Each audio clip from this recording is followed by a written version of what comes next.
Je lui ai raconté mes rêves. Jonathan a écouté attentivement. Puis il a été chercher un prêcheur à Bauchi. Il le connaissait bien, parce que ce prêcheur venait dans son village tous les dimanches. Vous pouvez attendre ici, pasteur. Je vais chercher Mohamed et on vous retrouve ici. D'accord.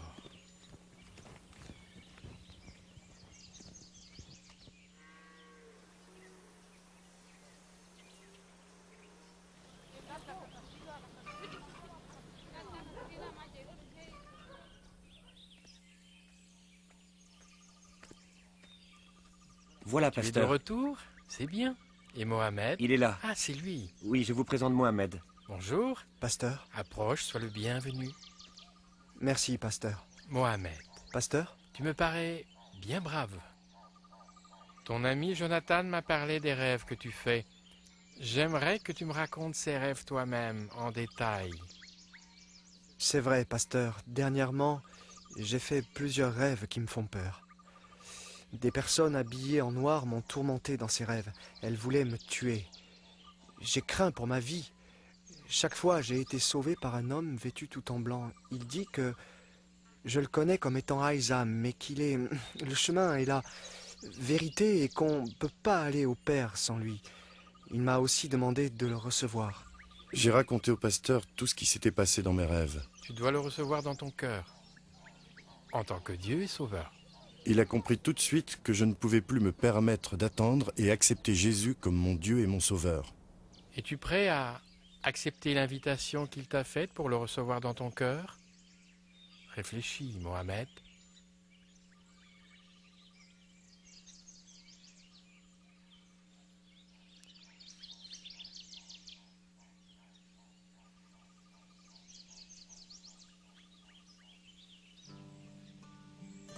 Très bien. Alors si tu le veux, je vais te guider. Tu verras que Jésus deviendra source de paix en toi. Répète après moi. Moi, Mohamed, Moi, Mohamed, accepte Jésus accepte Jésus comme Dieu et Sauveur. comme Dieu et Il Sauveur. va me montrer. Il m'a fait le dire chemin une simple prière et je me suis repenti de mes péchés. Amen. Amen. J'ai reçu Jésus Je suis et il est certain devenu que mon la Sauveur et mon bénédiction Dieu. de maintenant est à toi. Dès que j'ai ouvert les yeux, j'ai ressenti une joie et une paix comme jamais auparavant. J'étais heureux et mon cœur plus léger, parce que je n'avais plus peur. Mon angoisse avait disparu. Je n'avais plus que joie et paix au fond de mon cœur. Et j'ai senti l'Esprit de Dieu qui me poussait vers mon père et ma mère, pour que je leur révèle que j'avais obtenu la grâce de Dieu dans ma vie. Non, mais je dois rêver. Mon fils est devenu un chrétien. Ah, je ne pourrai jamais l'accepter. Jamais. Mon fils est devenu un infidèle. Je ne resterai pas assis près de lui.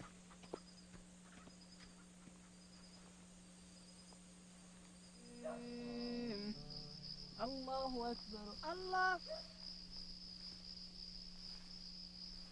سمع الله لمن حمده ربنا الله أكبر الله. Quelques jours après, mon père m'a demandé ce qui m'arrivait, parce qu'il avait remarqué que je lisais la Bible et que je n'allais plus à la mosquée. Il était très en colère contre moi.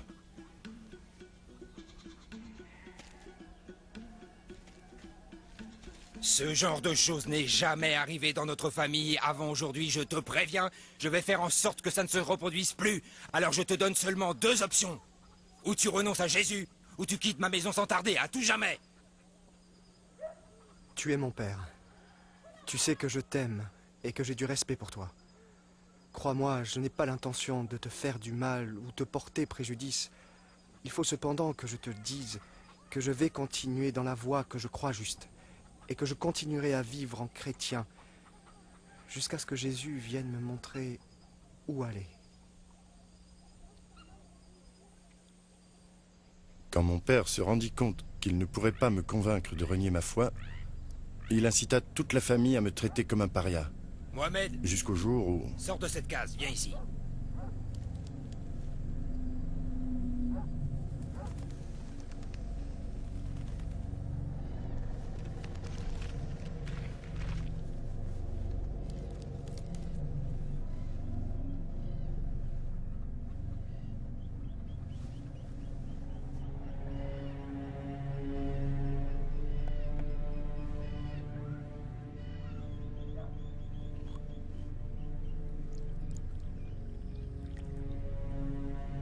bois ce liquide. Tu veux vraiment que je boive ce poison? Bois et tais-toi. Est-ce que tu peux m'accorder une faveur? Dis toujours. Je veux prier avant de boire. Non.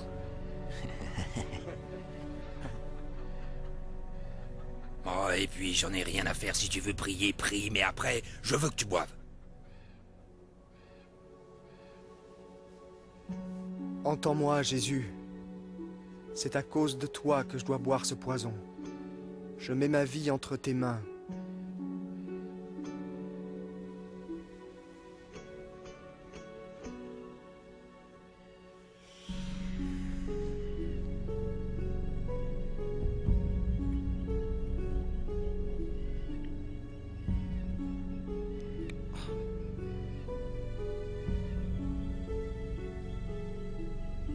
Va t'allonger. Mon père et la famille s'étaient réunis et avaient décidé de jeter mon corps dans la rivière dès que je serais mort. Ils attendaient tous ma mort. Je suis entré dans ma case, je me suis allongé et je me suis endormi. Je ne faisais aucune réaction au poison. Beaucoup plus tard, je me suis réveillé et je suis sorti pour aller vomir. Après, je me suis rendormi paisiblement. Tout allait bien. Très tôt, le lendemain matin, j'ai été le premier à saluer mon père, qui fut très contrarié de me voir vivant. Sur le champ, il est allé voir les responsables islamiques pour qu'ils arrêtent les chrétiens qui m'avaient converti. Les juges à qui on avait confié cette affaire ont posé ce verdict: donner la mort au coupable qui s'est converti. Vous connaissez tous le verdict des juges islamiques? Il va rester ici cette nuit et... Quand mon père rentra ce soir-là, il réunit toute la famille. Il avait pris sa décision, et je devais être banni de notre village le lendemain matin. Vous l'attendiez. Il voulait surtout s'assurer d'une chose. Je veux que vous fassiez tout ce qui est nécessaire pour qu'on en finisse avec lui. Vous m'entendez? Mettez fin à sa vie. Compte sur nous, on va le faire. Va-t'en. Va vivre avec les gens que tu aimes. Moi, je t'ai assez vu. Je ne veux plus que tu vives à mes côtés. Jamais. Va-t'en. Va-t'en. Rends-moi ce pantalon et les chaussures.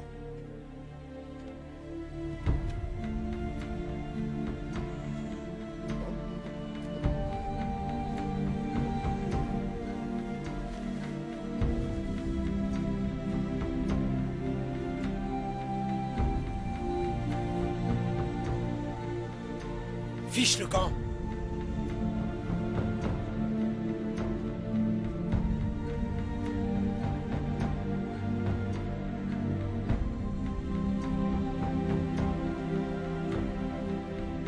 Allez-y.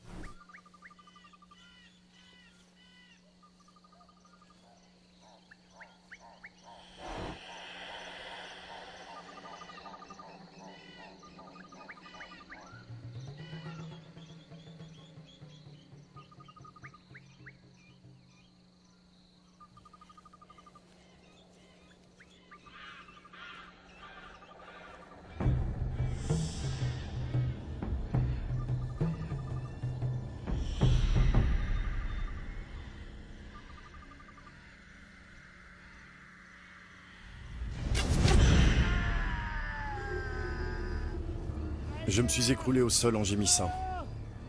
J'avais été transpercé par une flèche au niveau de la hanche. La douleur était vraiment insupportable.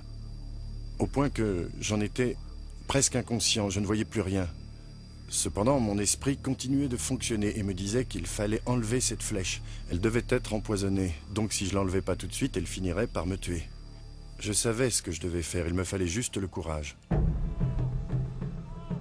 Je ne pouvais pas me relever. J'ai tiré sur la flèche et j'ai réussi à la sortir de ma hanche. Mais à ce moment-là, l'hémorragie a commencé. Mais Dieu m'a envoyé un homme du village de Jonathan.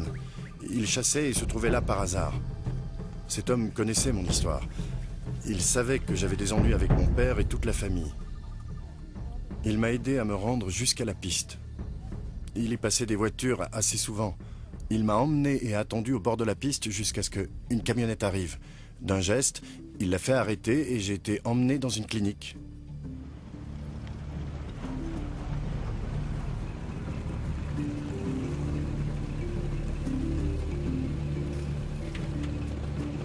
L'arrivée de cette camionnette était providentielle.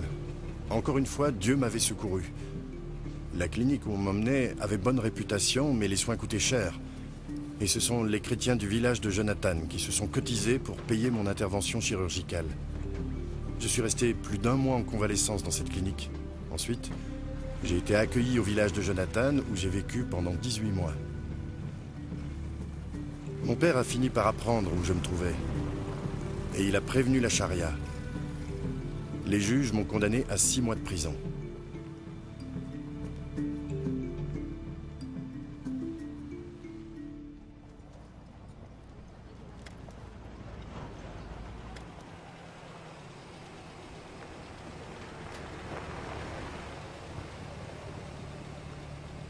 Après 6 mois de détention, j'ai été relâché et escorté dans le village de mon père par la police.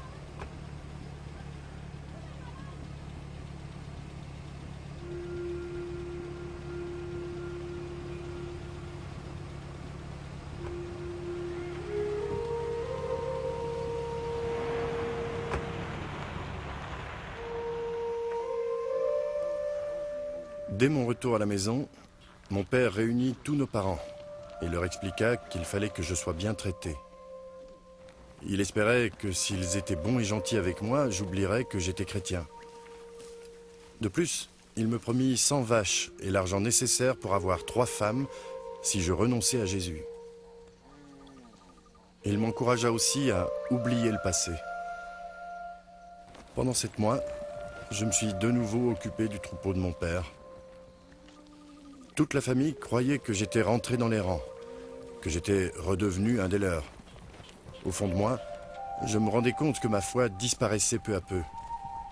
Je compris alors que mon père et ma famille essayaient de me séparer de mon Dieu. Je compris aussi que je ne leur avais jamais ouvert mon cœur. Entre. Bonjour, père. Bonjour. Tu vas bien? Ça va. Assieds-toi là.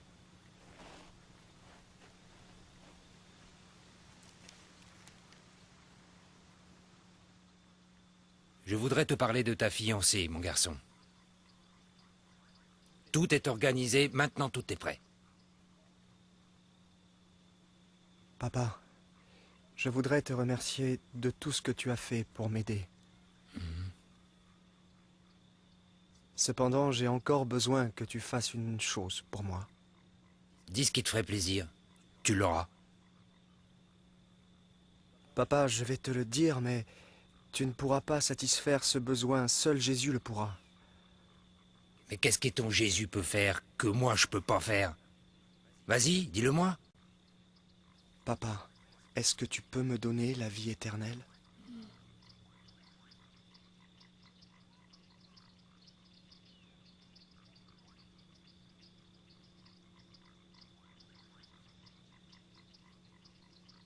Non. Je peux pas te donner la vie éternelle. Papa, comme tu ne peux pas me donner la vie éternelle, eh bien je reste avec Jésus parce que lui va me la donner.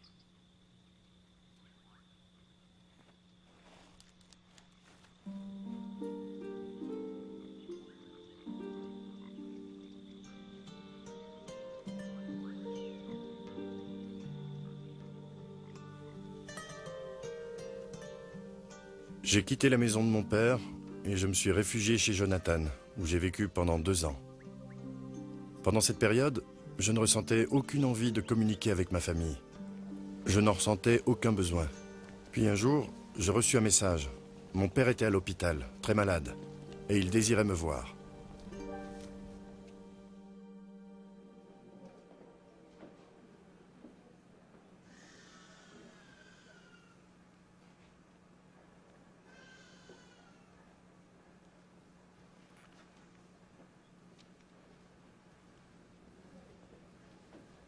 Père,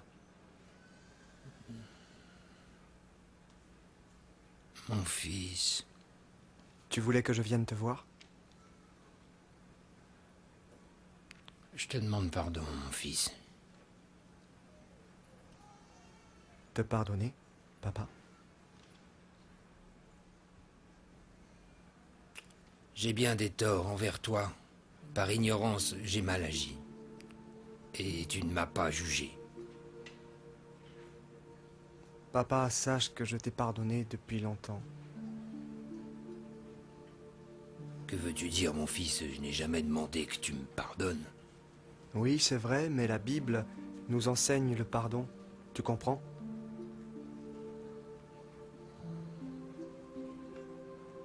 Mon fils, accroche-toi à ton Dieu de toutes tes forces. Si tu veux, il peut aussi être le tien, Père. Mon Dieu? Je ne comprends pas. Qu'est-ce que tu ne comprends pas, Père? Avec tous les péchés que j'ai commis, tu crois qu'il m'acceptera? Il est le Dieu d'amour. Il ne demande qu'une seule chose de toi. Ça coûte combien? Non, ça ne coûte rien. C'est un cadeau.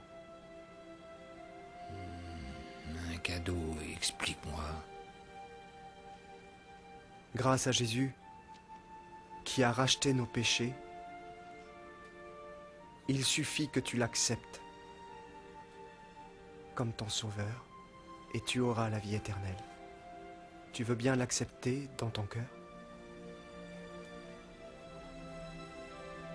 Oui, je désire recevoir ce cadeau. Tu veux bien qu'on fasse une prière tous les deux? D'accord. Répète après moi. Oui.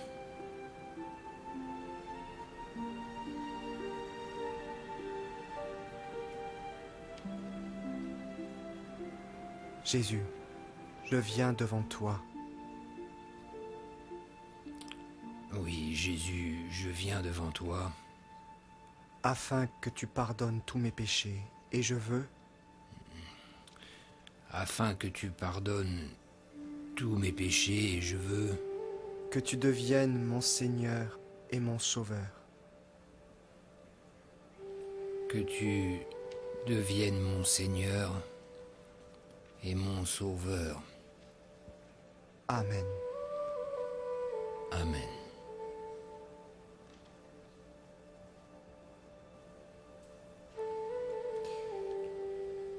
Maintenant, je vais prier pour que tu guérisses. Non, je ne veux pas que tu pries pour ma guérison. Et pourquoi? Je comprends pas. C'est Dieu qui nous guérit ou pas? Mais non, je veux pas être guéri. Je suis prêt à rencontrer celui qui est le Sauveur. Je veux dire Jésus.